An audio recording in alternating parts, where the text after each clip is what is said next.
partisipasi secara berkala, berkesinambungan dan menyeluruh. Itu yang saya maksud. Satu-satu karena waktu kita lanjutkan.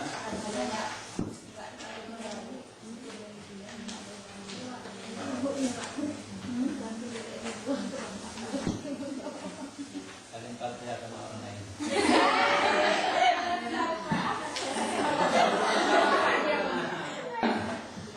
Bapak Ibu yang berbahagia, mari kita lihat kembali tahap pelaksanaan.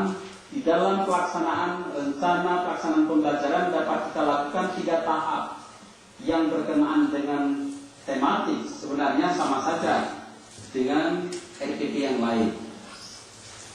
Pada kegiatan awal, yang pertama adalah kegiatan awal. Kegiatan ini dilakukan untuk menciptakan suasana awal pembelajaran, untuk mendorong siswa memfokuskan dirinya agar mampu mengikuti proses pembelajaran dengan baik. Maka kegiatan ini dilakukan dalam bentuk pemanasan.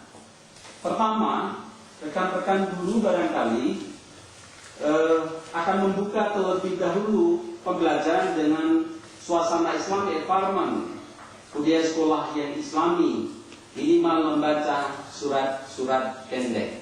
Dicatat, tinggal kedua minimal membaca surat pendek.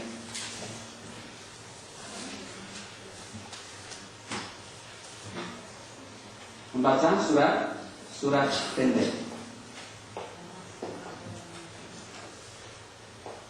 Sudah? Banyak di kegiatan awal yang dapat dilakukan.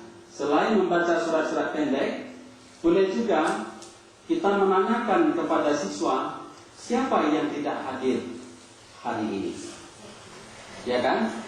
Kemudian kita juga melakukan pemanasan. Apakah anak-anakku sekalian sudah siap untuk belajar? Tuh, siap Bu, gitu.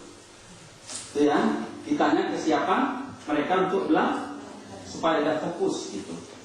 Tanyakan kesiapan mereka untuk mengikuti proses pembelajaran. Jelas? Berikutnya, diberitahukan apa yang akan dipelajari pada hari itu. Berikutnya diberitahukan apa yang akan mereka pelajari pada hari itu.